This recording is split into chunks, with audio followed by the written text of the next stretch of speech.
Hello everyone and welcome to the final exam review. I'm just gonna kind of post this for final exam. Maybe this will help you guys study. I know you have until Friday to do your exam, so you have plenty of time to study. I know this is Monday and it'll be uploaded on Monday. If you see it on Tuesday, you still have up until Friday. This is just for you to kind of watch through, kind of study a little bit and be like, okay, this makes sense. Maybe me explaining it may be a little bit easier, make it a little bit easier. But before we go into the final exam review, I want to kind of talk to you guys about, like checking your grade, because there seemed to be some confusion on how to check your grade. So let's go to the Blackboard. And you're gonna have on My Lab Math. So go to Blackboard, go into this section. You go down to My Math Lab, and then you go to My Math Lab Gradebook, and that's how you check your grade. And let it load real quick, and I'm gonna show you, what it is, right? So just allow cookie, and then so let's say this is just a simulation of a student. So in it, right here, there should be an overall score. So yours might be like this. You just click on overall score. It should pop down. It should give you the percentage of what you have. So like anything below a 60% is an F. So like 59 down is an F. If you get a 60% and above to 70 or to 69, you're gonna get a D. From 70 all the way up till 79 would be a C. B would be 80 to 89, and an A would be 90 to 100, right? So that would be how the grade works here. And just like most of your other class, you guys probably know how it goes, but that's how the grade breakdown. Don't worry about the participation grade. There's 16. There's only 10 weeks in this class, so you're not going to get all of them. As long as you have at least one of them, like so down here you see week 1 participation, as long as one of them is 100%, you're going to get a full credit for that. It doesn't matter, right? You have until the end of Friday, so midnight Friday, to do all your exam. I don't know when I'm going to be grading on Saturday, so if you get you something in before I start grading on Saturday, you may be able to get the credit for that assignments or whatever, but I recommend that you finish everything by Friday of this week, right? This Friday, it's absolutely the end of the line. So if you don't do it by this Friday, it is gonna be tough luck. You're gonna get a 0. You have all of your assignments all the way from week 1 all the way here. If you haven't done anything, you can do it again, and you can get credit for it if it's 0, even if it's marked as 0, even if it's marked, like if you did it and you get a 20%, you can do it again and you can get 100, right? It will replace that grade. So you have until Friday to do everything. You have a whole week. There's no lecture, there's no assignments, right? And like some of you guys told me that you have multiple classes. You're not supposed to take more than one class over the summer because it's so condensed that you're supposed to only be taking one class, or maybe like one in a art class or something super easy, right? So this is kind of how you kind of check your grade. Let me bring up my paint screen, and then we can get onto the lecture for today. All right, so this is going to be the review. I didn't have to do this because it's an online class. When you guys take an online class, not a remote class, an online class, you have an understanding that you have to study everything on yourself by your own pace and everything from the textbook. I did kind of assign lecture for every single week.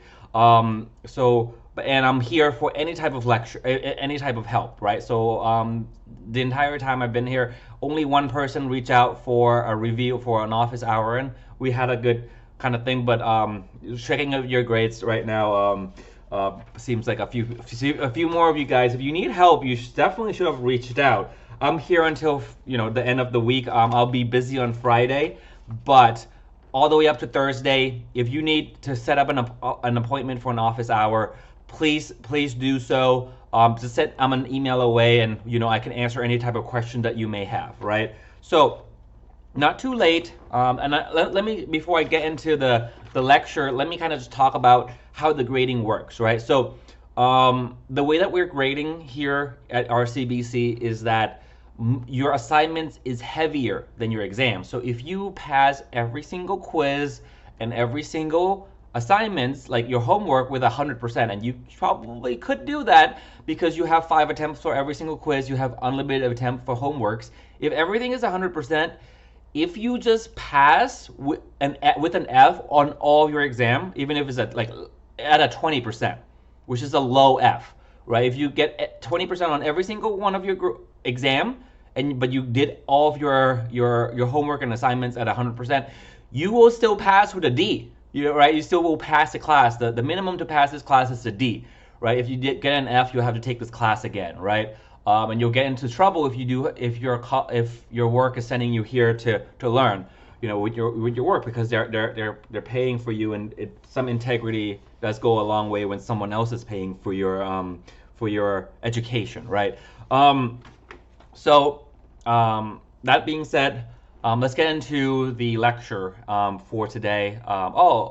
Before I forget, your final exam, this is why I'm doing this assignment, is weighed more. So it will replace, if it is higher than the lowest midterm score, whichever is higher, it will replace the midterm score. The midterm will not replace the final, right? If all of your midterm is higher than the final, then it won't be replaced. But the final exam will replace one of your midterm score, and the final will also count toward it, right? So you have 4 exam total, right? And all 4 will be counted. But if you do well on your final exam, really good grade, it will replace one of the 3, right? So you'll get 2 final exam grade, pretty much, if one of your midterm grade is low. So if your score is low or whatever, just do it. If you haven't done one of your exam yet, it will not replace your non-completed exam. So if you done, let's say if you didn't take test 3, right, and so you get a 0 for test 3, but you took your final exam, it will not replace that. You at least have to start it. You have to submit your exam. So if you get a 0 for it, you can get it replaced, but it will not replace if you don't even start the assignment, right? If you don't, it will replace some other exam, right? So if you haven't done one of your exam, and you did really well in your final exam, and you already did like the 2 other exam pretty well, you wanted to replace that one, you at least just kind of put your name in it, put in some random answer, and you can at least get that replaced, right? Just a little bit of, trick there. But I don't recommend it. I recommend that you try on all of your exam, right? But your grade has to be in. So let's get started. I don't wanna go into for too long into this rant, because the final exam review is going to take at least 45 to an hour, at least an hour, I would say. So let's start with question 1. And the way this my review works, if you ever taken my classes in person, is that the final exam review that I'm going to do is almost word for word what the exam is going to look like. Now the numbers are going to be changed up, but it's going to look exactly the same. So if you want to put it onto your notes, right, write on your notes, like on a piece of paper, and be like, hey, like all of this, put it on a piece of paper, and kind of copy what I'm doing, understand it in a deeper level. And then, when you can take that note onto your exam, as long as it's written. This is an open note exam. All of the exam is open note. Nothing digital, but as long as it's in a physical copy, you can use it, right? So, I recommend you guys take the exam before Friday. Do it on Thursday at the latest, so that if you have any problem, you can send me an email and I can fix it. If it's on Friday and you have some problems with the exam, and you email me at like midnight, it's gonna be a little late, right? So I'm just gonna say that, right? It's Friday is the last day. I may be able to wiggle something in, but if you need to come into campus to take like the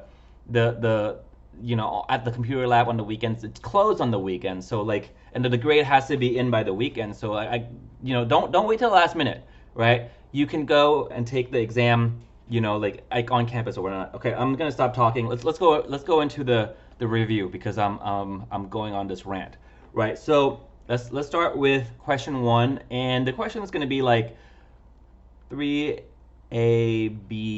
and then there's a parenthesis on top, cube, right? And then they were like, okay, what is this equal to, right? It's question mark, what is this equal to, right? So how do you solve a question like this? So notice that this is just one term, right? What does it mean to be one term? It means that all of this is not separated by a plus or a minus. It's all multiplication or division, right? So it's just one term. So you use the distributive property to go into each multiplication of it, right? Like that. So what does it becomes? It's 3 cube, a cube, right? Because it's distributive, and then b cube. And if you put in, is that correct? Yes, but it's not what they're asking you.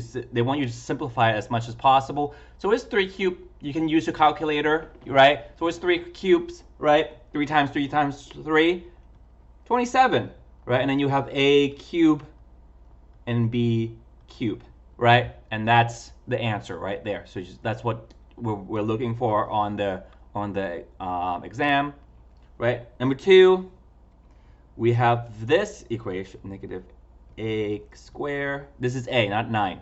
This is an a, right? This is an a plus 3 minus a squared. This is an a as well, minus 2. This is a 2, not a z, right? Or that.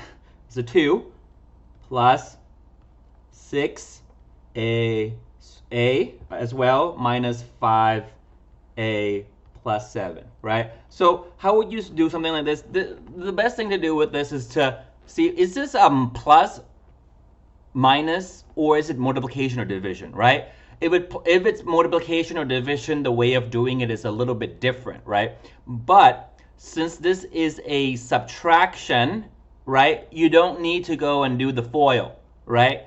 I shouldn't be seeing it on your like on your scrap paper if you come in and like, you know, you're gonna give me a headache, you know, if you start multiplying these things. It's a minus. So what does that mean? It means that you just rewrite this, right? You just take out the parentheses, right?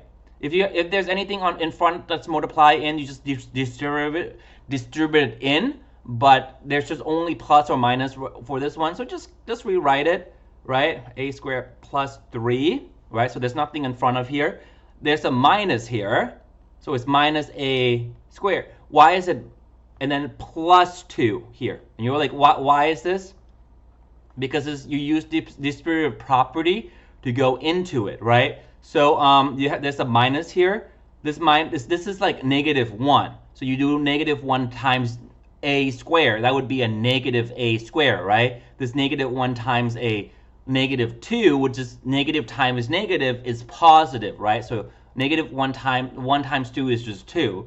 But negative times negative, if they're the same sign, it's going to be positive no matter what. If it's opposite signs, it's going to be negative no matter what, right? So this one is like +1 multiplied by everything. It's just going to be the same thing. So it's going to be plus 6a squared. This is 6, by the way, 6a squared minus 5a. So nothing changed because it's a plus, right? Plus 7, right? And now what do? Now we just match like terms. So what, we have a -2a, negative a squared, my bad. Negative a squared, you know, that these are just the two, these two are the only thing that's matching with the same terms, right? Because it has an a and then a square on top, right? So you're gonna do a 6 minus 1, because this is almost the same thing as a 1a squared. This is the same thing as a 1a squared. If there's no number in front of it, it's a 1, right? So what is a 6 minus 1? That's gonna be a 5a squared, right? Oh, and there's another a squared right here that I forgot. So minus another a squared, you know, which is just going to be 4a squared, right? So it's going to be 4a squared. This is all the a squared, so it's going to be 4a squared, right? And now what's the next term? Just the regular a, and I don't see, there's only one regular a here, so we're just going to put -5a here, right? -5a here, and then now we have the constant now. We have the plus 3, we have the plus 2, and we have a plus 7 here. So we're just going to add those all together. So what, 3 plus 2 is 5, 5 plus 7 is 12. So now that's now our answer, right? And that's what we would put in. That's the most simplified form. Now, if there's ways to simplify it more, I would expect you guys to simplify it. All right. Okay. Let's do this. Let me just clear up some room so I have some real estate. If this is a video, so if I go a little too fast, you can kind of back up a little bit and kind of rewatch some of the things that may not make sense. Of course, I'm an email away if you have any type of question. Okay. 7a plus 3, 9a minus 5. Right, so now how do we solve this, right? This, and of course, when it's like this is the same thing as when you have two parentheses next to each other. It's just some multiplication, right? There's no plus or minus. You're just multiplying these two, and you don't just multiply 7a and 9a together. No, you have to use FOIL, because every single term here has to multiply into every single term here, right? So this 7 have to multiply into 9, this 7 have to multiply into 5, 3 have to multiply 9, 3 have to multiply by 5 as well. So that's, you have to multiply every single thing, right, into there, right? So you can't just multiply and just hope for the answer, right? So we're going to use FOIL. This time there's multiple ways of doing this, so I'm just going to use FOIL for this way. So how do we do FOIL? So FOIL, right? So what is FOIL? F, what does that stand for? That's front, right? So 7a times 9a, 7a times 9a, oops, let me put it more closer so I have some real estate, 9a, right, and then 7a times 9a, now plus, right, O, which is outer, right, 7a, 5a, outer, right, 7a and negative 5, so we'll do 7a times negative 5 plus what I is inner, right, it's what is inner? 3 times 9a. 3 times 9a.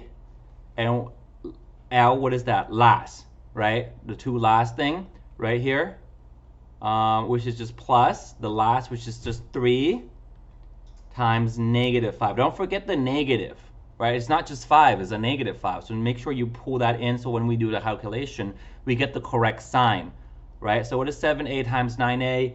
7 times 9 is 63.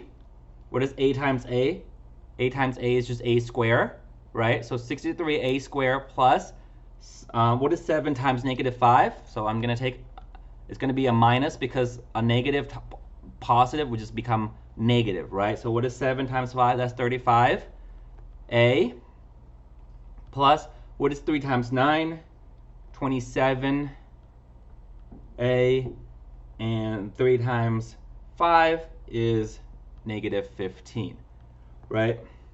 And now what do we have here? This is an answer? No, because we need to simplify because there's two like terms. We need to combine them together. So this is negative 35, right? Not positive. So you were going to have to do the subtraction. Okay. Now let's continue. These are like terms, so the things that are not like would just, oops, what happened here? All right, 63 a squared, right? And then what is 35 minus 27, right? Because this is negative, this is positive, right? So it's going to be 8, but it's negative, right? Because the minus is with the larger number. So 8a, and then you have the negative 15 has just come down here. And now this is your answer, right? This is now your answer right here. Okay, let's go to 4. And the final exam should be around 29 questions. So it'll be 30 questions, including your name. So 29 real question.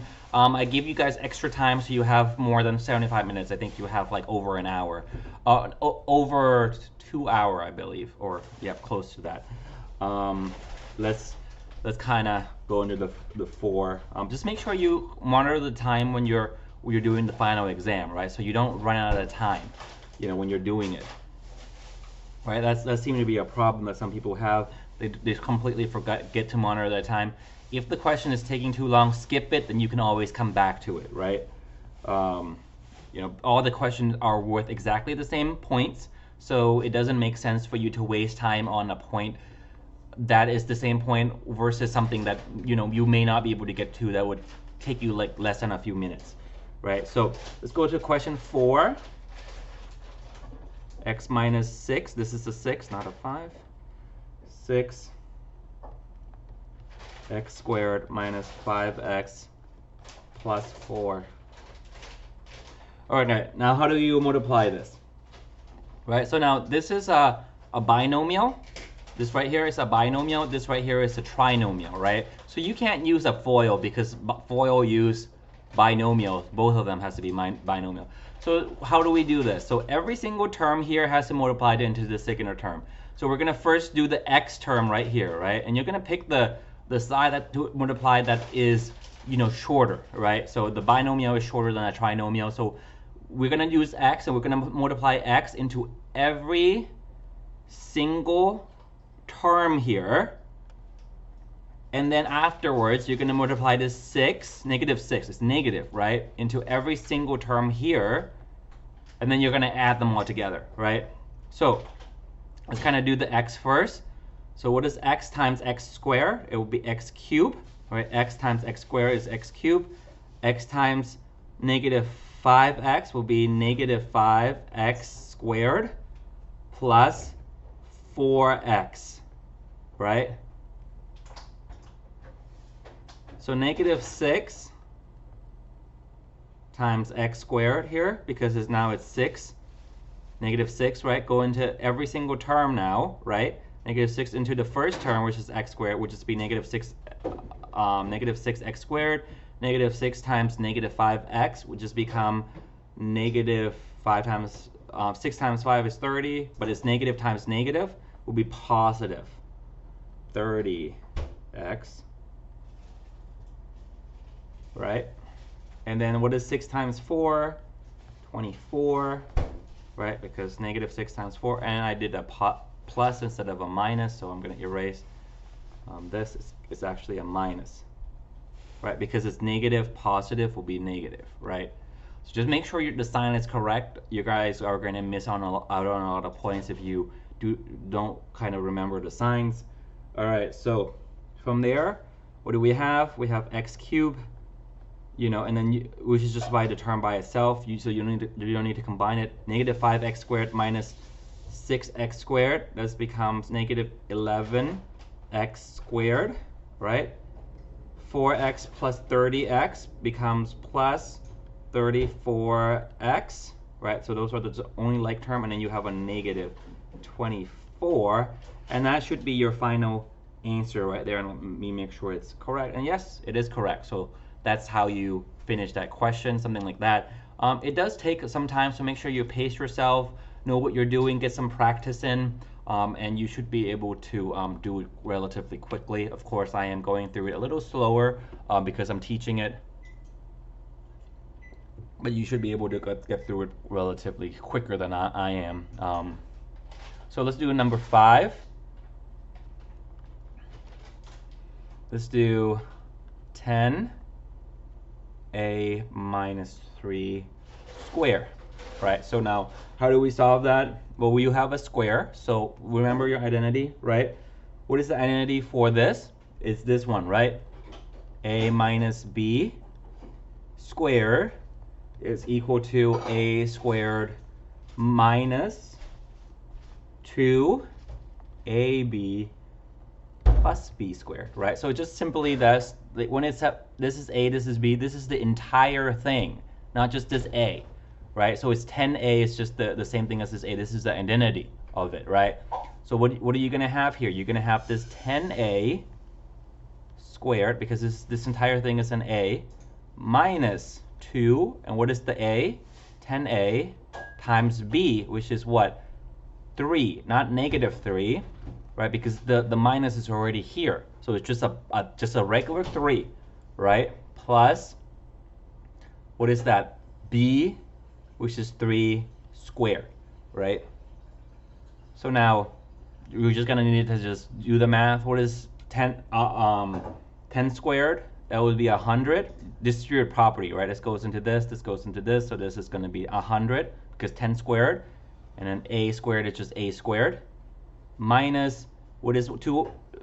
This is 10a, it's just become 20a. 28 times 3 is 60a, right? Negative 60a, right? And then what is this? 3 times 3 is 9, right? Because it's squared, 3 squared. And then now we got our answer. Can we simplify it more?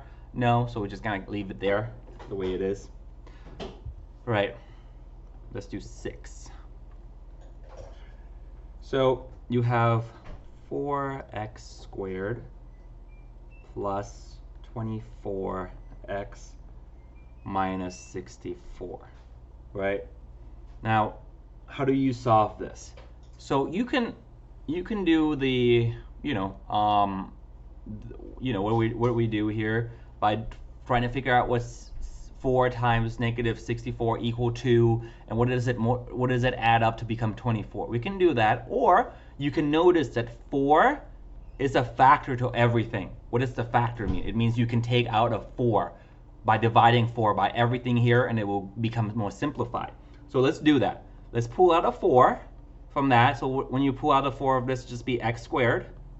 What is 24 divided by 4? Be 6x minus 16.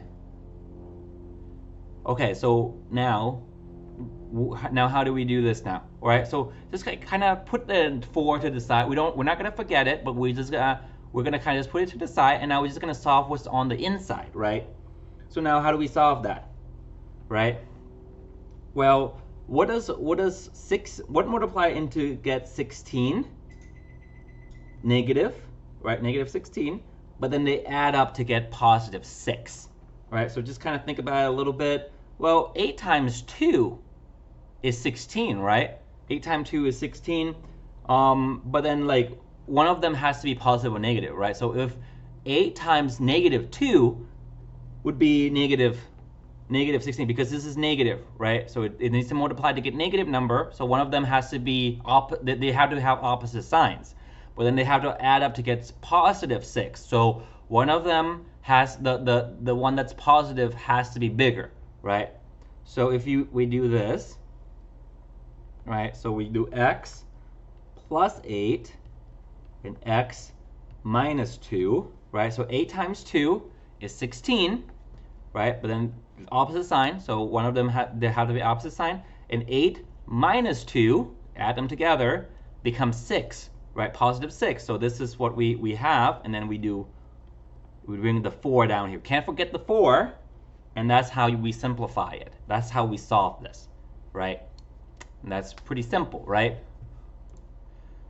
Just take a little bit of thinking. You can kind of go through the calculator, divide 16 by every single thing, and you find the answer, right? Now let's do 7. And of course, this is final review, so you should already have these knowledge inside your head. So I'm not going into like every single detail. This is gonna, if I do that, it's gonna be too long. I'm assuming, because if you get through this, you already watch all the other lectures from the textbook. You already done the assignments. You know how to do these things already. This should just be review. So that's why I'm going a little bit faster. There's, like I said, 29 questions, and we don't have time, to go through every single one of them. 19x minus 6. Right? So now, how do we solve this? First, we're going to figure out if we can divide 7 by everything. So this up here, this 7 here, you're going to see if you can divide 7 by everything. And we can't, right? Because you can't divide 6 by 7, right? So we're gonna be stuck with this equation the way it is. So now what are we gonna do? We're gonna need to figure out what is negative 6 times 7. What is that equal to? That's negative 42, right? That's negative 42. So what multiply to get negative 42 but add up to get negative 19?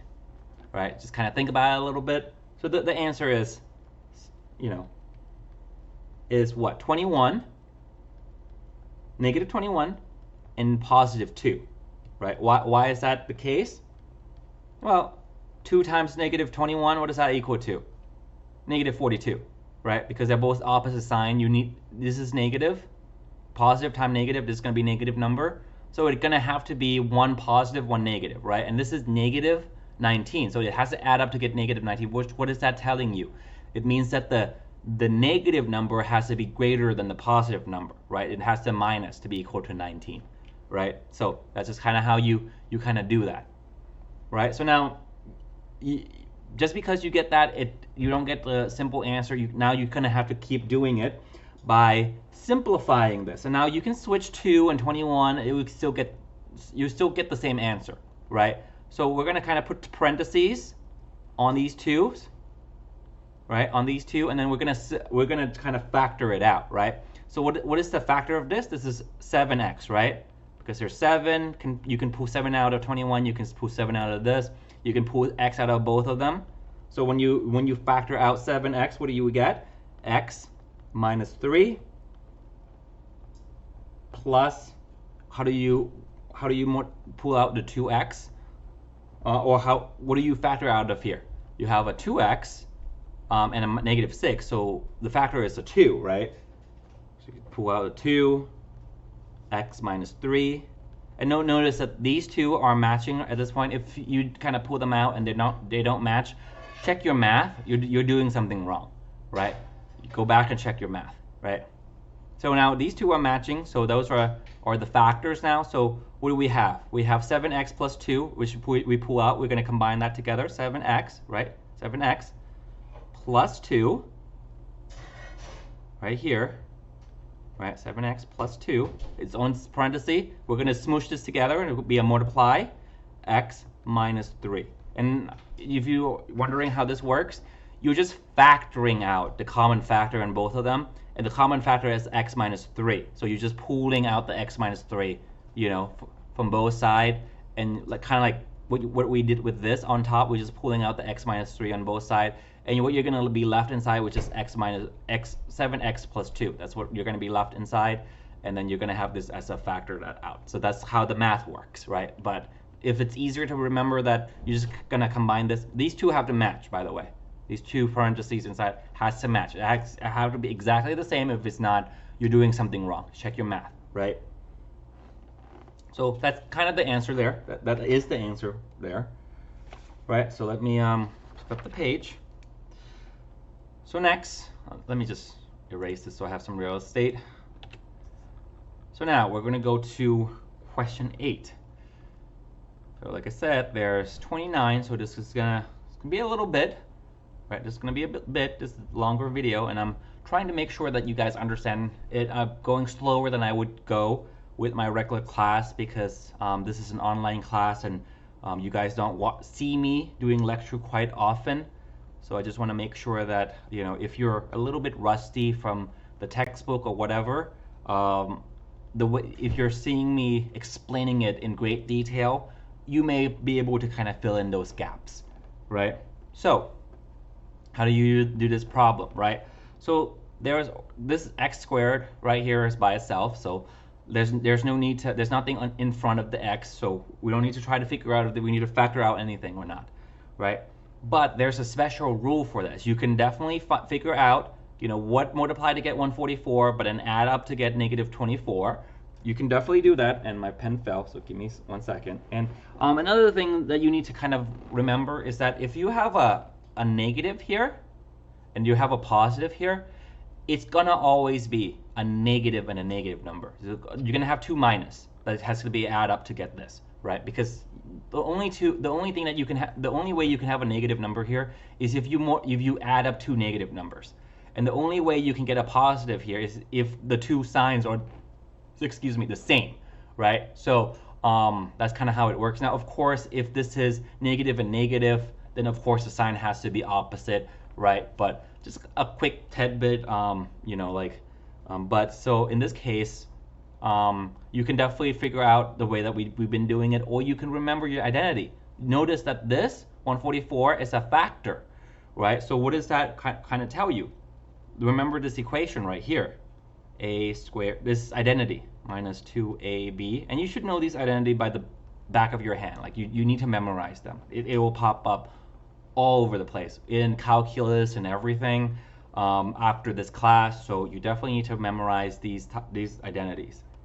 Minus b squared. And most of the time it will kind of work out like this, right? So this is going to make it so much easier. So you have this identity here, right? So what does that mean? It means that like as long as it kind of fit, if this b squared, if this can be square root, if you can take a square root of 144, I would kind of check if it would fit into these equation, right? So what does that mean? It means that, and how do we check that? What is the square root of 144? A square root of 144 is equal to 12, right? That's how we kind of checked. And now negative 2ab would have to be equal to this. So what is a? That's just 1, right? Oh, it's just x squared, right? So let's kind of do that. Negative 2, and what is a? Just x squared times x squared.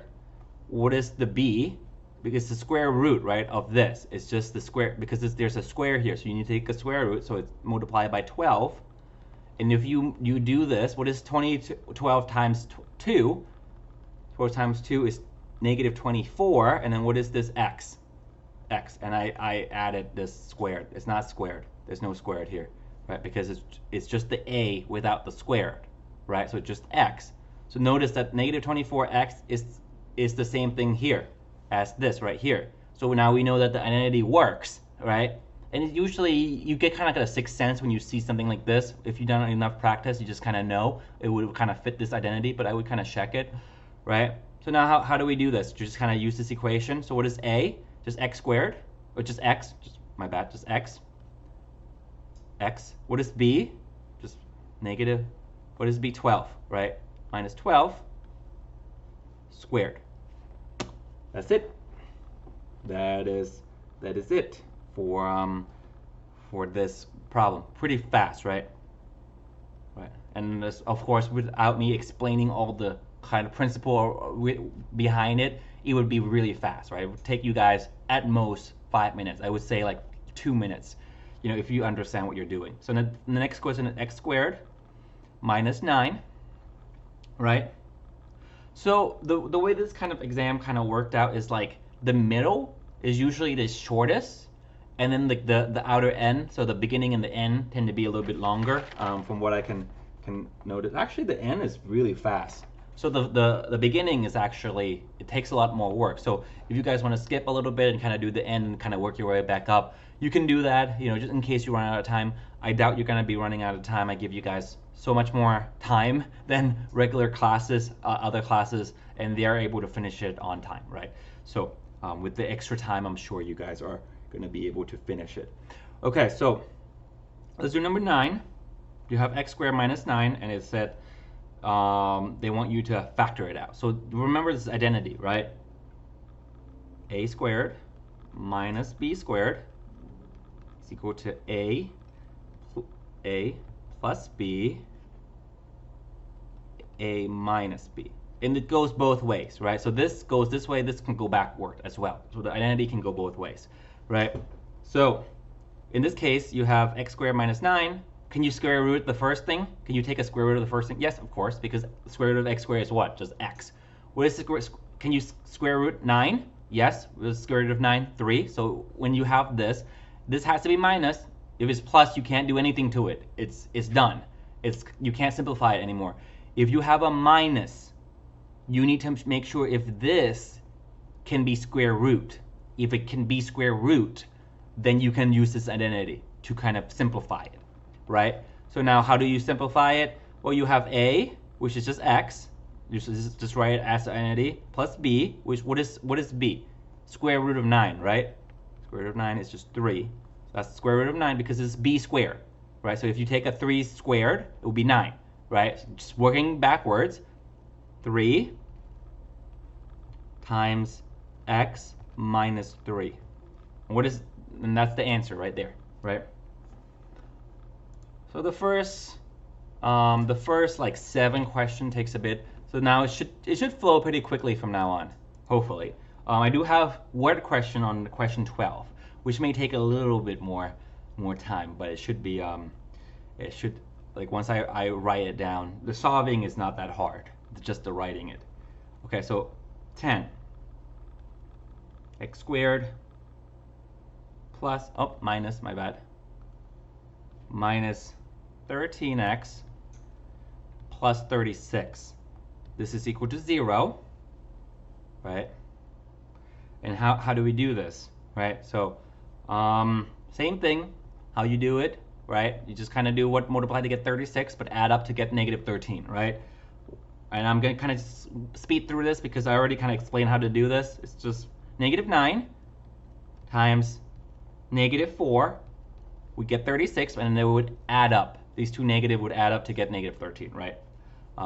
But now notice that we have a 0 here. This is not the n. You need to put down the 0. And now what do we do with the 0, right? Because it's a 0 is equal to something now. It's not just an expression. It's an equation now, right?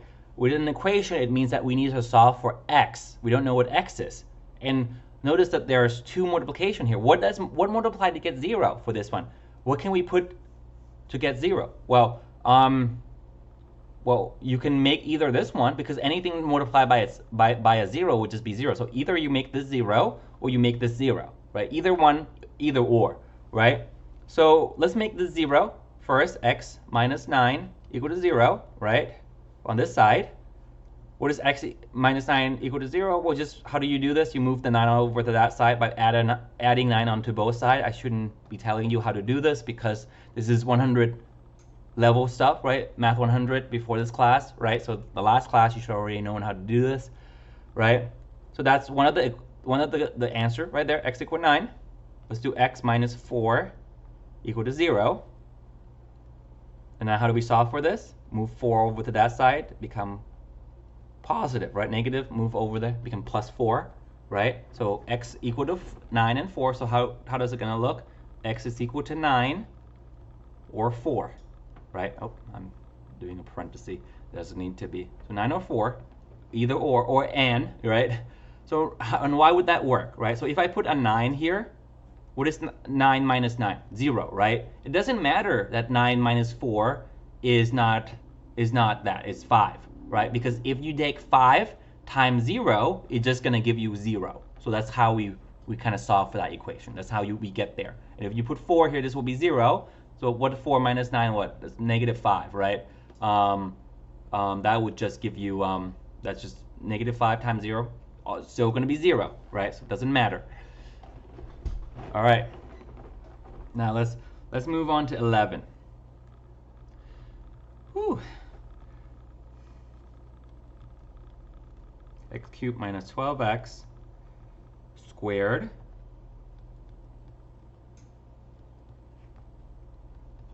and I did pull out a few questions. It was supposed to be over 30, excuse me. Excuse me. It's supposed to be over like 30 questions. So it was like supposed to be like 33 questions or something. I made it shorter. It's 29, right? Questions, actually 30, but the first question is your name. So, but 29 question instead of 33. I made it a little bit shorter. So, so it should not take you the whole length of time, because other classes get only 75 minutes. You guys get way more than 75 minutes. And I reduced the questions, number of questions for the final exam. So hopefully you guys are able to finish the exam. You need to pace yourself. If you're not, you're doing something wrong if you didn't finish, in time. All right, let's kind of move on.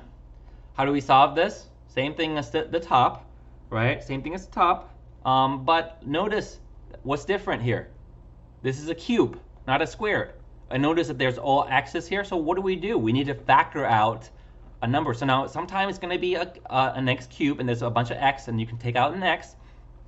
Sometimes it's going to be a number in front of the x and you can take out the x, that number by factoring it out. So just kind of be mindful of what they're trying to have you do, because usually there's a purpose to the question to test if you understand it. So notice that there's an x, there's an x, there's an x here, x cubed. So let's just kind of make it, if there's an x cubed, we want you to do it in x square form, right? So there's a way to make it into an x square, right? So we factor out an x, x squared, right? If you take out an x from here, you get x squared. You take out an x from here, it would be x, just 12, negative 12x. You take out x from negative, from positive 27x, it would just be 27, right? And this whole thing equal to 0. So notice that we have an x extra here. So that's going to change our answer. This doesn't change our answer. It adds to our answer, which means that there's another solution. So just think right off the bat, what is the solution to this before even doing anything else? 0. Because if you put 0 in here, it means that everything in here have to multiply by this 0, will just become 0. So the answer, I'm going to write it down here, x is equal to 0. That's the first answer. There's 2 more, right? There should be 2 more, right? So now, how do we find this other 2 answer? The other 2 answer is just, we need to factor this out, right? So now we have x minus 9, right? And x minus 3. And how do I do this? You know, I already explained to you guys multiple times. 9 times 3 is equal to 27, or negative 9 times negative 3. And then when you add them together, it becomes negative 12, right? Equal to 0. Right, so notice that there's different factors. So this first parenthesis, second parenthesis, so you just set all these parentheses equal to 0, right? So x equal to 0, we already done that, right? Now we have to do x minus 9 equal to 0, right? And then x equal to 9. Notice that this is opposite sign. So when you get x minus 9, you're going to get the opposite of that. You're going to get positive 9 as an answer, because it's always going to be opposite, because you're going to have to move 9 over to the other side once you do the algebra, right? So I get a lot of very common mistake. They're going to be x equal to 0, negative 9, and negative 3, right? That's wrong. It's opposite, right? So now we do x minus 3 equal to 0. What is this equal to? You move 3 over to that side, it'll become positive 3, right? So now what do we have? We have 3 answer, which is x equal to 0, x equal to 9, and x equal to 3. So, you know, this is or and. This can all be true. X equal to 0 or 9 or 3, right? One of the two. Now, it's just an or, right? Because there's only one answer for x. Right? You can only put one x in at one time. But this is the answer here. This is what we're looking for, right? Alrighty, right? Hey guys, make it easy for me. Study this. Well, I made a whole lecture for review. Hopefully you guys do well. So if you do well, I don't need to spend as much time trying to figure out what you did wrong.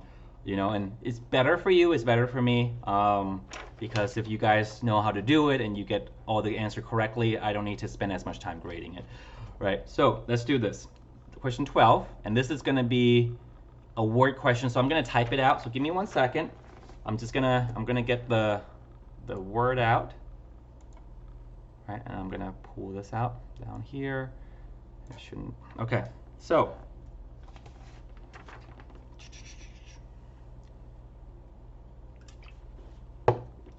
excuse me, I'm a little parched. An object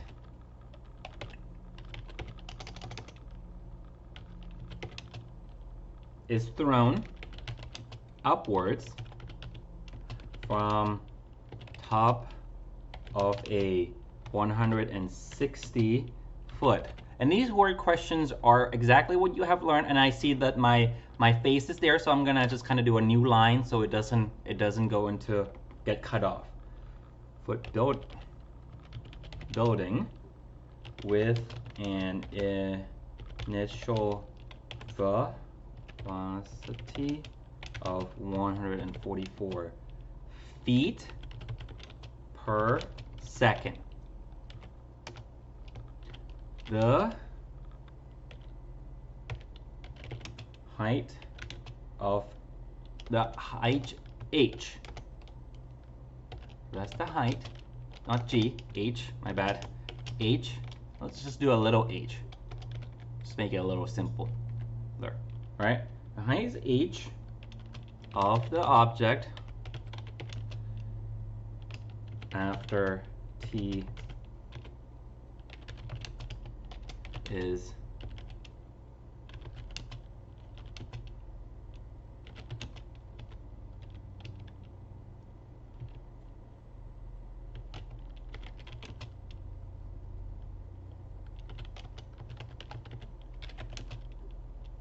h equal to negative 16t squared. Is this, when you see this caret symbol, it means it's squared, right? T squared. So the caret symbol in the typing form is exactly the same as having something on the top, right? So that's just how mathematicians express themselves, especially with keyboards, because there's no keyboard to kind of do a square symbol, right? So when you do a caret, it means it's a to the power of that number inside of that parenthesis. 144t plus 160. So this is a simple physics equation.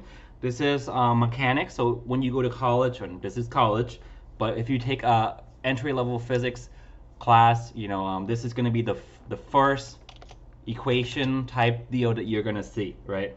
In kinematics, that's what it's called. And that's what my background is in physics. If you read a little bit about on Blackboard or my introduction video, I kind of talk a little bit about the my background, and my background is in nuclear physics, but my bachelor degree before I got my graduate degree was in just regular physics, right? So this is kind of my bread and butter.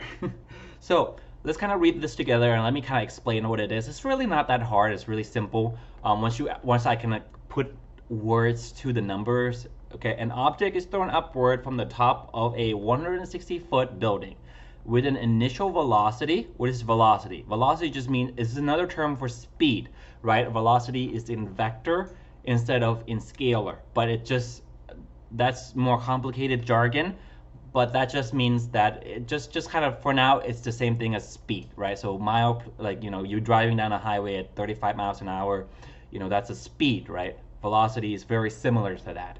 Right. As of now, just think of it as the same.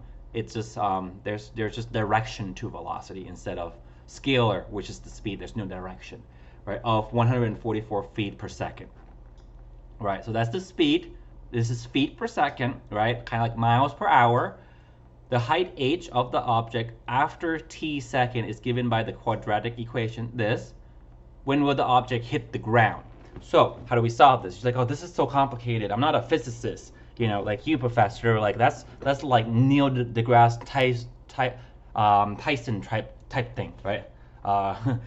No, it's not. Let me explain it, and it will be very simple once I explain it. So, when will the object hit the ground? So this is what we look at first. And my thing just, okay. When will it hit the ground? What is ground in height? Think about it. Ground in height is 0. Ground, when it hit the floor, that's 0 height. So that's when h right here is equal to 0, and they already gave us the equation here. You didn't need to figure out the equation yourself. So the ground is, so we're going to bring this equation over because they gave us this equation. We're going to bring this equation over. What is h when it hit the ground? 0. So this h is 0, right? Okay. And what did they want? The height h of the object after t second given the quadratic equation. When? The question is when. What does when mean? When mean time, right? That's the only question you can ask. When will someone get here? When? That's a time question, right? So what is time? That's t. It says so right here. Quadratic equation. Let's see, after t, right here, t second. T is time. So how do we solve this, right? So we get a negative 16t squared, right? Because this caret symbol just means squared. Just means the power of something. Plus 144t plus 160, right? So now we got to this point, and now it's super simple, right? The whole thing, the whole question is just trying to get you to this point. And now, what do we do from here, right? Solve it the way that you usually solve it. Now, how do we usually solve it? Well, you can do negative 16 times 160 and see what would factor out, what would multiply to get that, and then add to get this. Or you notice that there's something in front of the t square. So what do you need to do first? Figure out if this whole thing can be divided by 16, right? Negative 16. well, or it's 16, right? And if you divide everything by 16, you're gonna get a whole number. So yes, you can divide everything by 16. So let make it easier for us. I'm gonna move this onto this side, right? It's gonna be the same thing. So you get, I'm gonna pull out a negative 16, right? And you can get a t squared minus, because when you pull out a negative, you're gonna need to switch all the other signs, right? Negative 144t plus 160, right? Equal to 0. Okay. Now, what do we do from there? All right, so now, because this is equal to 0, you can divide both sides by 0. 16 doesn't really matter, so you can just kind of get rid of it if you want. But or we can just kind of solve on the inside, and we can just kind of keep it with us. So now, let's kind of bring the 16 just so we don't get confused. Just bring the 16 down, and we're gonna factor what's on the inside, right? And once you do that, oh, I completely messed up. I completely messed up here. I completely messed up here because I pull out the negative 16, but I forgot to divide the inside by 16. So you're going to get a negative 9 because 16 divided by 144 is going to be 9, right? Whoopsie. Right, this is not I. It's just negative 9t. And what is this positive? What is 160 divided by 16? That's going to give us 10. That's going to give us 10. Okay, so now let's see what we do. So I'll just give you the answer, right? T minus 10, t plus 1. I already show you guys how to solve this many times. Equation like this, right? 10 times 1 equal to 10, right? And this is no, this is negative. This has to be negative, not positive. My bad. Gotta be negative because you pull out the negative. So the positive will turn into negative. So, yep. So now, how do we do this? Well, you can just divide both sides by 16. So just take out that 16. It doesn't matter. And if you kind of solve for 0 inside, anything times 0, 16 times 0, it's going to give you 0. So it doesn't matter because the whole equation equal to 0. You get, let's do t minus 10 equal to 0, right? That's 0, not 6. T equal to 10. What is t plus 1? Equal to 0. What do you get?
That's 2, right?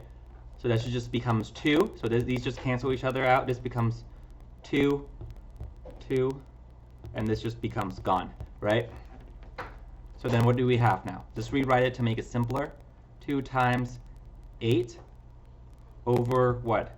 Y times y, what does that equal to? Y to the 4th, right? You should know how to do this. It's from the last class, not this class. You should know how to multiply 2y together. This 2, the 2, when you do multiply it, this 2 plus 2 is 4, right? What is 2 times 8? What is 2 times 8? 16. And then you have 4 to y to the 4th power. And that's it. And that's it.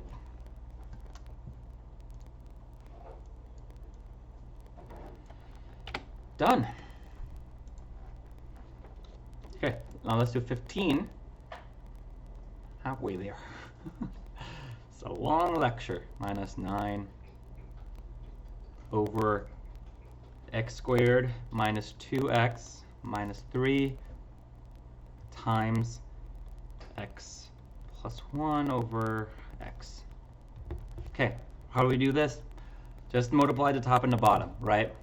Just the way it is. Now, I just notice what's up here first. When you're multiplying something and there's a something like this, a square, usually we want you to just factor it out to make it simpler so you can kind of see. So you want to factor out this side first, right? But you're just going to multiply it each side. So what's x squared minus 9? That's your identity, right? We talked about that before. That's an identity there. So what is that going to be equal to? That's going to be x plus 3 x minus 3, right? And then you have this x plus 1 here. Just kind of just add that onto there. Just multiply that onto there. And then you have this up here. Now you just factor it out, right? So what do you have? X plus 3, right? Oh, nope, my bad. It's minus 3. X minus 3. Now what do you have? An x plus 1, right? You factor out this. This is what you're going to get. I already explained to you guys multiple times how to do that. That's how you do it. And then you just start canceling out whatever matched on the top and the bottom, right? So look, x minus 3 here, x minus 3 here, cancel each other out. What do we have? We have x plus 1 here. These two cancel each other out. And then what do we have left? X plus 3 over x. And this x doesn't cancel this x because there's a plus here. There's a plus here. That's a whole term. That's a whole expression. So you need to, if you're going to cancel this x out, you need to be able to cancel both sides of this plus. So you can't do that. It's not in the thing. So this just stays the way it is, right?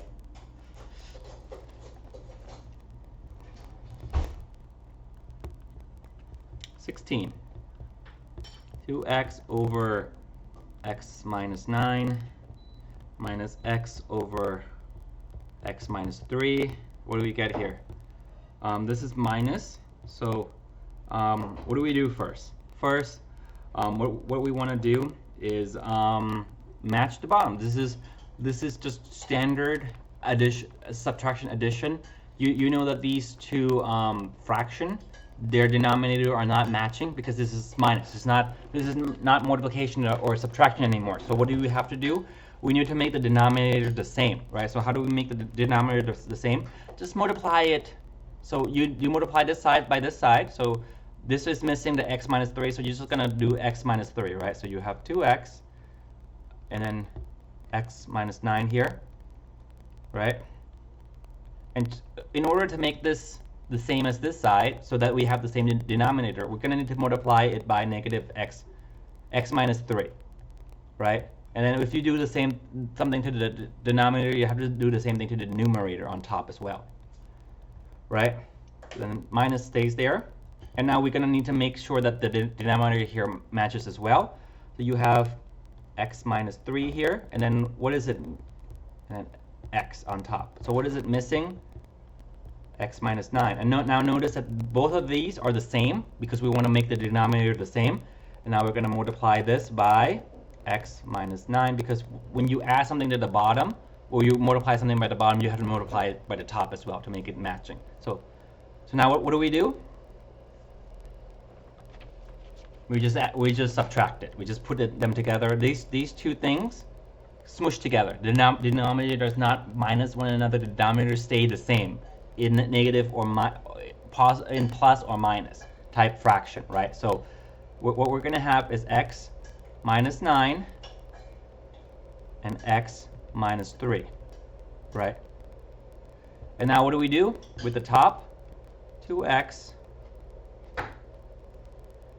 x minus 3 minus x minus 9, right? So the bottom stay the same and you just kind of minus it together. Now you can't just start minusing things. You have to you're gonna you can, because it's, yeah, you can actually. But you can only after you get rid of these parentheses, right? You need to get rid of the parentheses first. So how do we get rid of the parentheses? We use distributive property. So this 2x times x minus 3. So we're going to distribute that in this monomial. This is a monomial going to the binomial. So you need to do 2x times x, 2x times negative 3, right? And this has to distribute into here too. Notice that this is a negative, so that negative goes in, right? So now let's kind of solve that out. So 2x times x is just x squared, minus 3 times 2 is 6, and then x. Don't forget the x, right? So now we have a minus positive x, which just become minus x squared, and then you have minus become positive 9x, right? And now we're gonna add them all together, and of course the bottom part stays the same, right? And you're not gonna combine the bottom part and make it into a trinomial. No, you're gonna just keep it in this factored out form, because in case we need to cancel out once we've solved the top, right? Now what do we get? Right, this minus this just becomes x squared, and then this becomes plus, what do we have here? 3x, right? Let me check. Yep, that's correct. Over x minus 9, x minus 3, right? And now, can we simplify the top or the bottom even more? Yeah, we can because you can factor out the x. You're going to do that because you just want to make sure that you can cancel everything out. So you're going to factor it out, x. You have x plus 3, right? That's how you factor out. And then you have x minus 9 and x minus 3, right? So that's how you do it. And now you're going to see if anything can cancel out. X plus 3, x minus 3, they're not the same sign, because this is plus, this is plus, this is minus, so you can't cancel anything out. Sometimes you'll get the same as the top and the bottom. You can cancel it out and make it even more simplified, more simple. But in this case, that's as far as we go, and that's it. That's the answer, right? Okay, let's move on. Let's move on to 17. In 17, you have 6y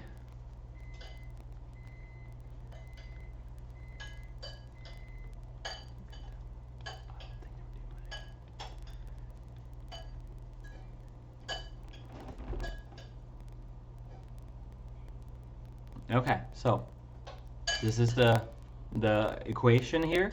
They want you to solve for, well, y, obviously, right? Because this is an equation, not an expression. So now how do we do that? Well, we need to find the LCD. What is the LCD? Lowest common denominator. And what does that mean? It means that all of the bottom has to match. That's all it means. It has to be the same, exactly the same, right? So what is an LCD for this? You should already know how to do it. It should be 3y. Because when what is the factor for this? This is y. This is a factor for 3. This is 3y, and the lowest that you can get is 3y. There's a whole thing of the whole lecture of explaining on how to do that, but because of the interest of time, you should already know how to find the LCD, right? Or if you don't know how to do it, multiply this by everything, right? y3, 3y. Put them all together, you multiply that everything by that, you should get that factor. So whatever is missing. So in this one with y, and then you see this is 3, this is 3y, you can multiply this by 3 and 3y, right, together. This is missing, this has a 3 already, so you're going to do y and 3y, and you combine, multiply that, or this is 3y, y and 3, multiply that by that, and it should all be the same. This could be more complicated, you know, longer simplification, but you still get to the answer that way as well. So, right? So how do we do this? Okay, so the LCD is 3y, so we're gonna make the 6y, right? And we're gonna make this into 3y, right? So there's a y here that didn't have a 3, right? And what do we need to make it to become 3y? Multiply by 3, right? And if you multiply the bottom by 3, you have to multiply the top by 3 as well, right?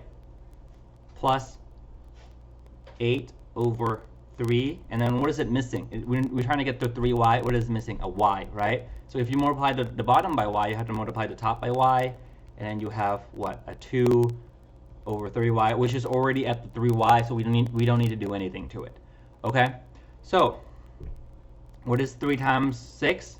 18, right? 18. We have what? 3y plus, what is this? Just 8y. We don't need to do anything to it. 3y equal to 2. 3y. So now notice that all the bottom is the same. So now you can just cancel. You can factor out a 1 over 3y out of here, and you can kind of, so you can pull this over 3y out and then cancel out with this negative 3y. Or you can kind of solve it the way it is, right?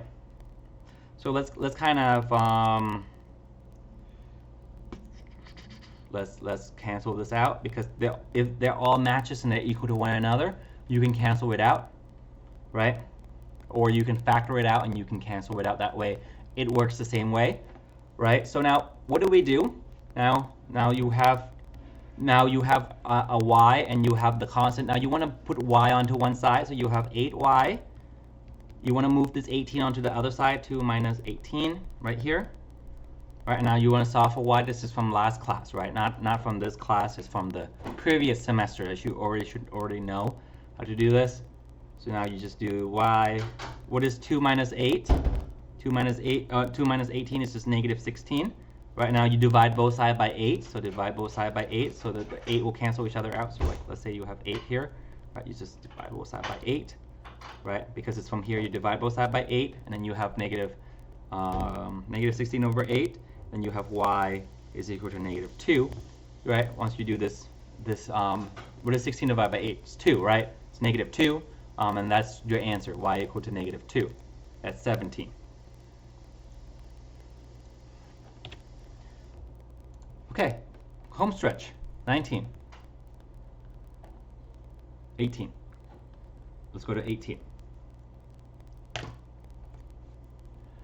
Another word problem. Let me see if there's one more. There's one more on 27, and pretty much done with all the word problems. So let's go and let me, whoops. Okay, so, and this is going to be a lot shorter. A company, right? Found person. A company. I'm just going to abbreviate comp. This means company. Found that a person can do a task in 6 hours, right? And I don't want it to kind of cut off my head, like my head. My screen cut off the screen, so I'm just gonna do another one. Another person in the same company, right, can do it in 7 hours if they work together. How long will it take to do this task, right? So how do we do this? Like another question that is not as hard as you may think. So So one company can do a task. So that one task, in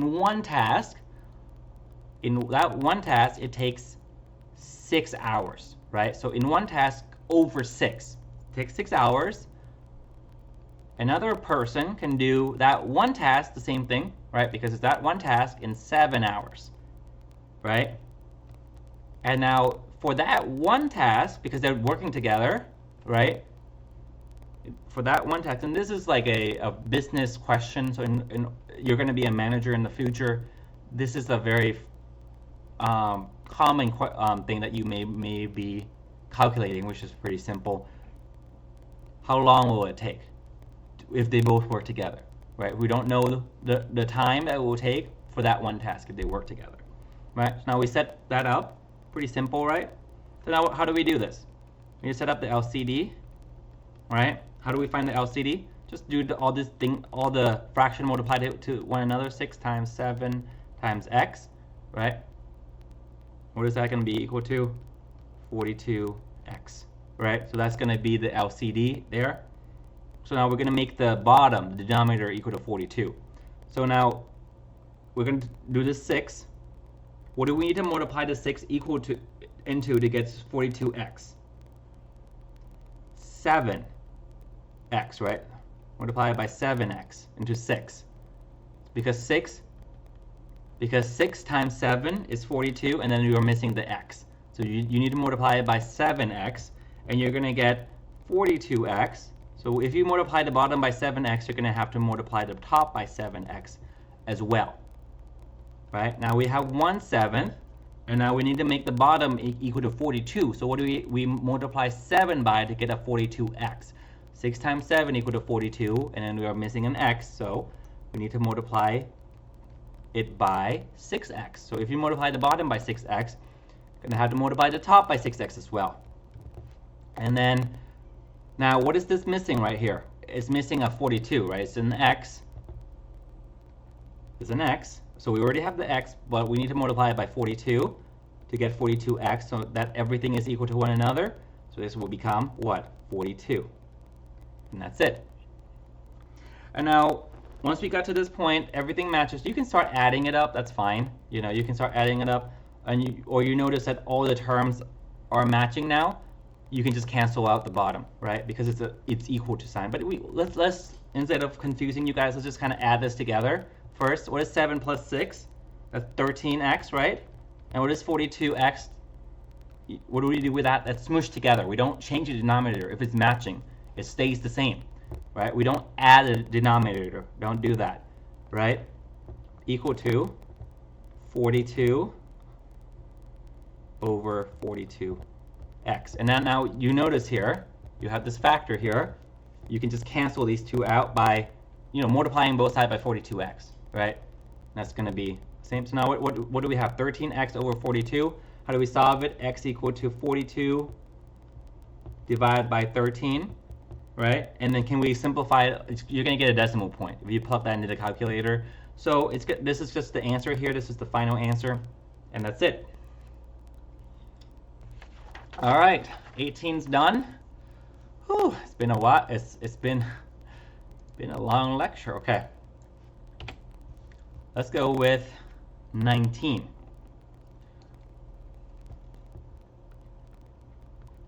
Let's do 19. Square root of m to the 4th equal to, and it's just like, what does that equal to? And I just want you to know, be able to figure out if you understand how to do a square root of what's on the inside. So what is this? It's just 4 divided by 2, right? Because square root is just is the reverse of power of 2, right? So it's just like so this is 4 divided by 2 becomes what? 4, 2. This is the same thing, right? Which is just going to become m over 2. So this should take you 2 seconds to do, right? Now if this is like 5 or 6, it's just going to be 6 over 2, 5 over 2, because it's square root. Now if this is a cube, like this, cube root, and it's going to be 4 over 3, right? So just kind of know that. 20. Negative 5 over 27. So like I said, the back part should be very fast. You should just go like this. You could just go like this. Like the front takes the most amount of time. The back is the fastest. So like some people, if you are afraid of running out of time, go from the back to the front, pretty much, right? From the last question to the first question. -5, 9 times 3. What do we do here? Right. Oh, well, you get this. Like brain fart. What do we do here? Right? So 27, you can't do a square root of 27, right? So I haven't done this yet. Just kind of pretend that this isn't here.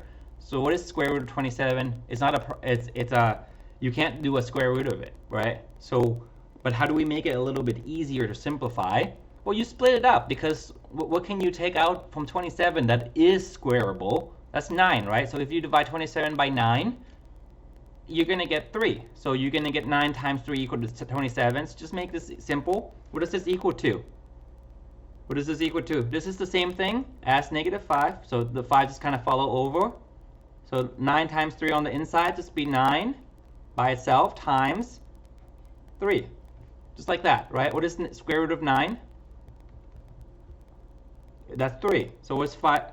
So that's just 3. So what is just 5 times 3? Square root of 9 is just 3, right? This is negative, by the way. Don't forget the negative. And you can't do anything with square root of 3. So it's just going to stay the way it is. What is 5 times 3? That's -15. Square root of 3. Yep, pretty simple. That's square root. I know my face. This is the square root of 3. So that's the answer right there. Okay? 21. Not a lot left. 21. This is pretty simple as well. This is cube root instead. What does it mean by doing it? It's like the reverse of doing a cube of something, right? To the power of 3. This is the opposite of that, right? So it means that something needs to multiply 3 times to get that, right? So this is a question for your calculator. See if you can kind of do it on your calculator. Do a cube root. It should be an option on your calculator, not square. If you do a square root, you're going to get the wrong answer. It's cube root, right? It's an option on your calculator that has a 3 in front of it, right? Or sometimes there'll be like a little blank on the square, and that when you push that button, it would kind of blink first, and you put a 3 there, and it'll become a cube, become a 3, and on the inside it'll be a 3, 7, or 5, right? So now how do we do this? We want to make sure we find something that can be cube. So how do we do that? Factor this out, right? So this goes into 125. I'm just going to do this again because 125 times 3 equal to this, right? Because I know that 125 is a cube. It's a factor of, you can cube it, right? Why? Because, or cube root of it. Why? Because if you multiply 5 by itself 3 times, it becomes 125. So 5 times 5 times 5 equal 125, right? What is the cube root of 125? That's 5. Just pull it out, right? And then become cube. Don't forget, this is not square root. This is cube root, right? And that's how you do it. 22. Square root of 98 over square root of 2. How do we do this? Well, when you see the square root, something on the denominator, you want to kind of pull out the same thing on the top so you can cancel it out.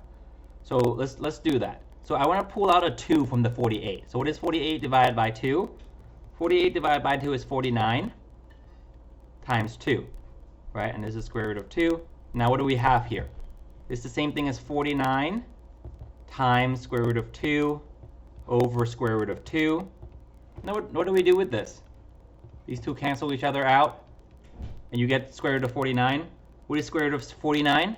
That's left. That's just 7. 7 times 7 is 49. So square root of 49 is just 7, right? All right, let's do 23. Square root of 9 over 16. What is the square root of 9 over 16? How do you do that? You do the square root of top and bottom by himself.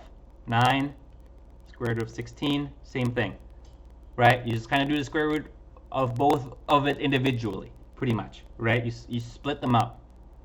And now what is square root of 9? 3. What is square root of 16? 4. Right? Pretty simple. If you understand how to do it, these are all in your identities from your textbook and your lecture, right? And these are something that you should know, all these identities, how to do them, right? I understand that this semester has been very condensed, but these are something that are very important for you to know, right? These identities are important from your textbook. Okay. So, 24. Whew. Almost there. Now we have what? Square, in parentheses, square root of x minus 9, and then outside of the parentheses is square. What do we do here? We don't just put square into there. No. Remember your identity, right? This is the same thing as what? Square root of x minus 9, square root of x minus 9. These are exactly the same, right? You can't just multiply. This is not just x squared. This is not just 9 squared. No, right? You have this is the same thing as that, right?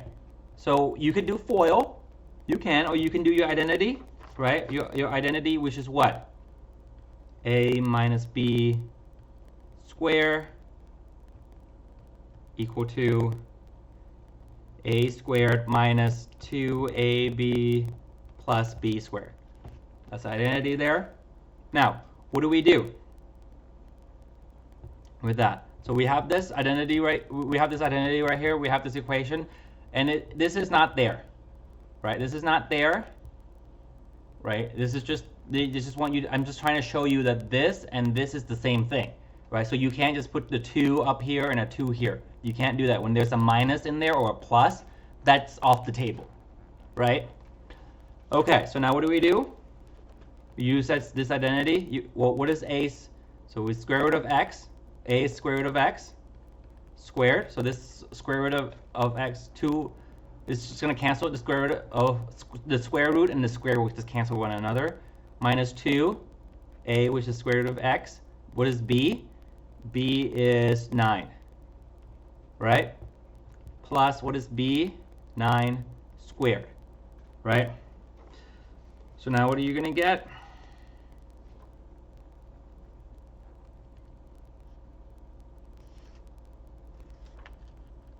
Oh, something's weird going on here.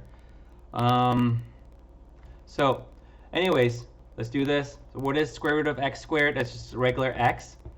What is this? What is negative 2 times 9?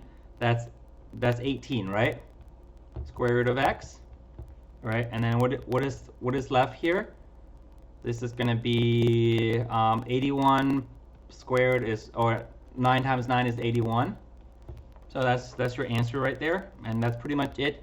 You can try to simplify it more. Don't. This is all we're looking for. So that's done. Okay.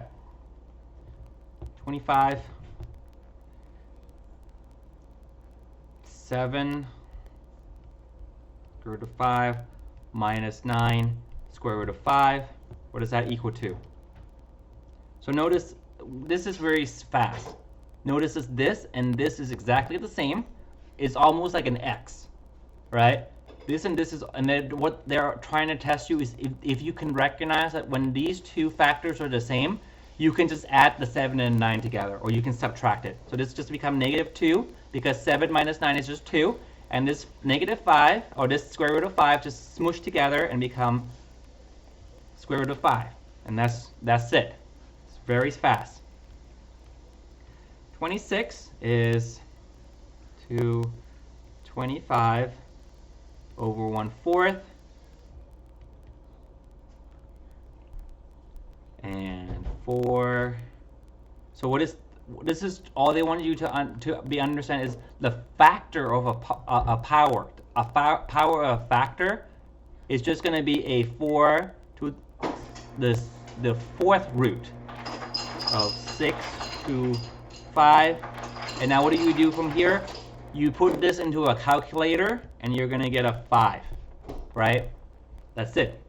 They're just trying to test if you understand that this and this is exactly the same thing, right? That 1 over 4th, the power 1 over 4th is the same thing as the power is the fourth root of this, right? And if this is 1/3, it will be a cube root. If this is over 1 over 2, it'd be a square root. 1 over 7th, 7th root, right? It will be a 7 in front of here, right? Instead of a 4 if this was a 1 over 7, right? This is all that we want to test you on, right? So now we're going to get into the newer things that you just learned this week, within this week, or this week and last week. This is the domain and range, right? And this is going to be fine, and I'm not going to type it out. It's not really a word problem. It's not that much. Domain, M-A-I-N, and range of relations, right? Of relations, right? So now let me just write out the question first, and then we can get to explaining what this is. -9, 7. This is -7, 7, right? So the textbook did a very good job of explaining what a domain, what a range, and what is a relation is, right? It's they explained it very well, right? So if you're a little bit iffy on it, this is very simple. This is very easy. I would hate for you guys, just because you didn't study or you didn't lecture because you have a tough life or something, that you kind of throw away easy question like this, right? So but look at your textbook. It's the newer one, right? It's one of them. It's domain and range. It's in your textbook. It's part of the chapter or the section name, and they explain it in the video really well. It's like the video is only like 15 minutes long, and you can do a 2 times speed, right? So what do they want you to do? So they want you to find the domain, and I'm just going to put a D for domain. They want to find you the range, right? Okay, what is the domain of this? Domain is x, this part on the left side. The left side is x, and all of them, right? So what is the domain? It's 8, -9, and -7. That's just the x part. But remember how they want you to do it in domain. Lowest to greatest. That's how you write domain. So what is the lowest number here? -9, because it's the more negative, right? I know 9 is bigger than 7 and 8, but -9 is lower, right? Then what is the second lowest number? -7, and what's the highest number? 8, right? And then you write it like that. That's how they want to find you the domain. What is the range? 7, 7, 7, all the same. So you don't need to you don't need to write 7 3 times. Just 7, like that. All right. So that's pretty simple, right? Domain and range. If you go to the next class, you're going to learn about domain and range. Again, the first thing that you're going to learn. So it's good thing that you get this out of the way now. And the relations, just everything in this, like squiggly parentheses, right? Read that chapter again if you're kind of iffy on domain and range and relations and what it is. They explain it, or the lady on that video explained it very, very well, right? Okay, 28, 2 questions left, and this is pretty simple. Boop. Graph, circle. So is this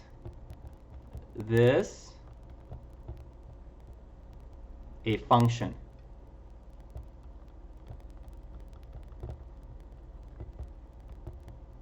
Is this a function? What is a function? Right? A function is when when you draw a line down, a straight line, there's no repeating value. So if I draw down for an x value, there's only one y value, right? But notice here, if I draw a line test down here or anywhere, it repeats. There's 2 points, 1, 2 points that it's in, right? So it's not a function. The function only have one. When you draw a line down, a test line down, it will never hit. There's no 2. There's only one. It will go through that line once. It won't go through twice. So in this one, when I draw down, it went through 1 up here. It went through 1 down here, right? So that's 2 right there. And this is just the coordinate system. This cross. So that doesn't even count. But this circle is the graph, and it's not, right? So this is a no. This is a no, and that's it. Just answer no. You just kind of look at it. It's very easy, very simple. This is a newer thing that you just learned this week or last week. Last week, right?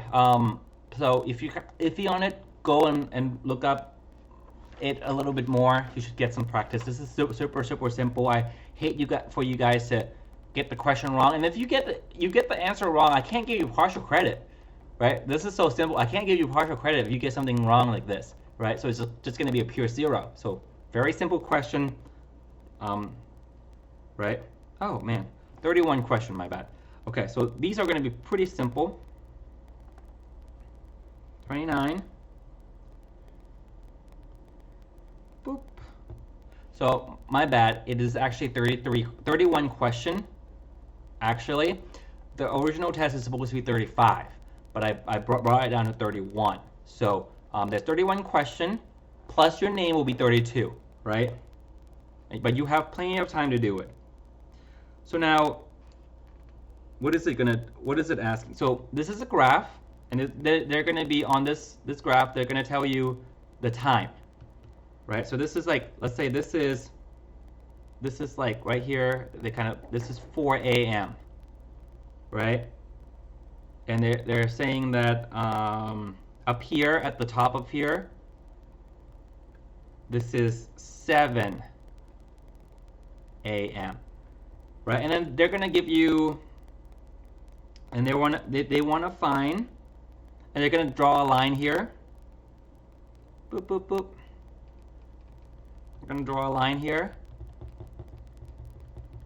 at this time, and they're gonna be like, what is that time?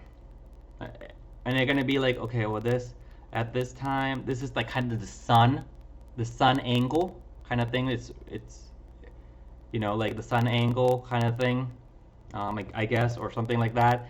The sun is highest here, and something like that, or on the other side, so the AM to, yep.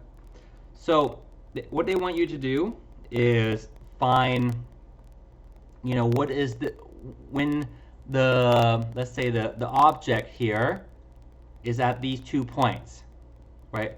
What is the time? And this is 7 a.m., this is 4 a.m., and you can be like, oh, in between that, and they'll give you a bunch of numbers in between that, and you kind of guesstimate. At this point, it's around like what, 5:45 a.m. I'm trying to read my notes and try to remember what the exam was about. So it's trying to see if you can read the graph of where it is on these 2 points. You just kind of draw the line here and kind of match it to the middle, right? And then you'd be like, okay, well if this is 5 and this is 5:30, and this is 6, this is probably 5:45, right? Something like that. All right, so relatively simple, right? Very intuitive once you kind of see it. It's on your practice exam. Your practice exam has more question. It has chapters that I didn't take out, so it's going to be a little bit more. You're going to see a few more questions that have that's not on this exam, right? Because on the practice exam, because I took a few questions out. I wanted you guys to, I don't want to put on the super new stuff, and I don't want you guys to spend too much time on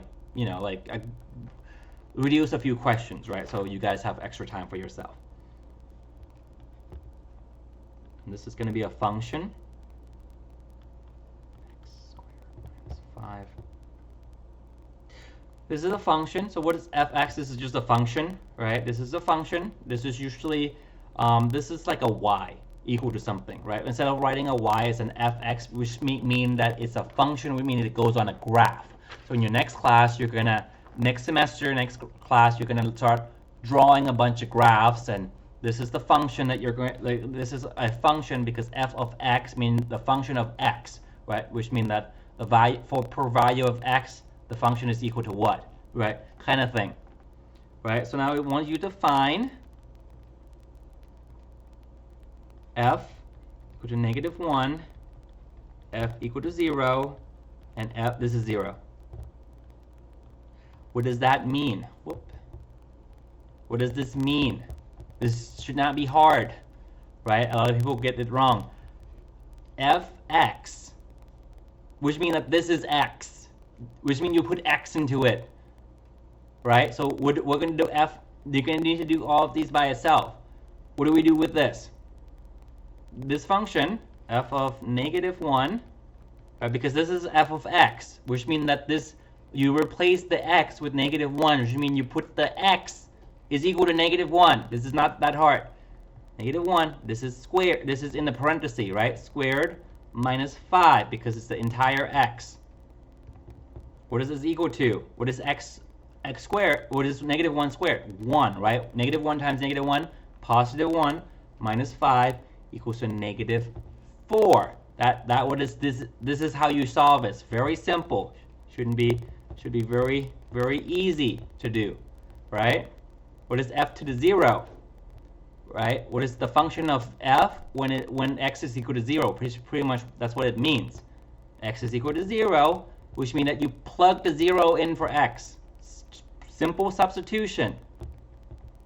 What is 0 squared? Just 0, so it becomes -5. That's your next answer. What is f to the 2? Also really simple. Substitute, right? So this is just 2 squared minus 5, which is what?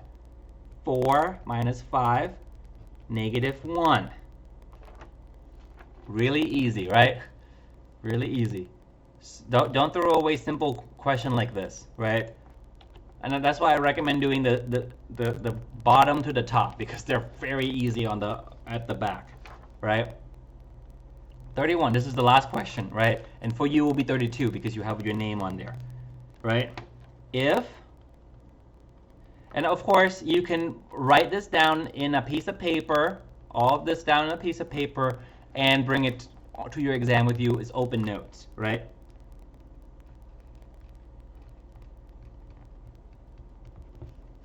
Okay, there it is.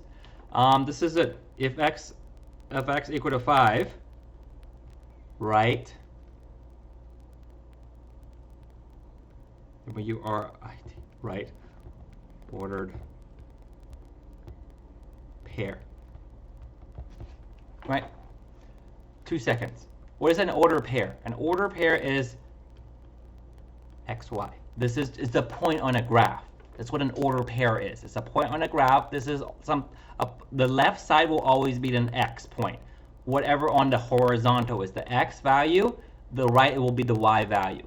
So we just talk about the function, right? This is the fx, which this is the x, and the whole f function is the y value, which is equal to 7, right? So that means it's 7 for the function, right? So it's become 5, 7, and that's the answer.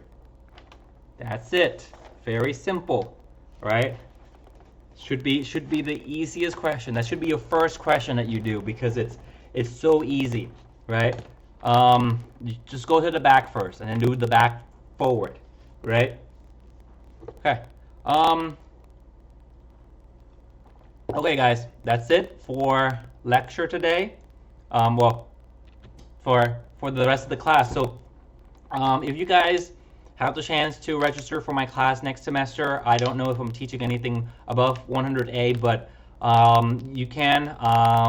Most of the time, I don't teach online classes, but yeah, I usually do lecture like this. So if you like my thing, don't forget to write a review. You have a survey on your email. Please do those surveys. We do really appreciate the feedback that you have for us, so I can know what I need to improve or not improve, or what I'm doing right or wrong.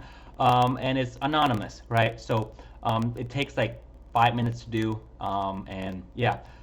So That's it.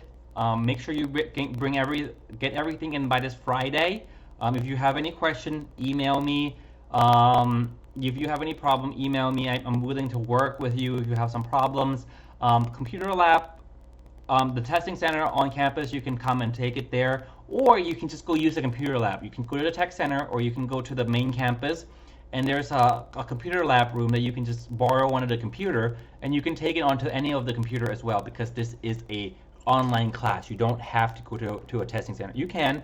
They may ask for me to kind of write something. Just tell them like it's too late for that. You know, you need to take it then and there.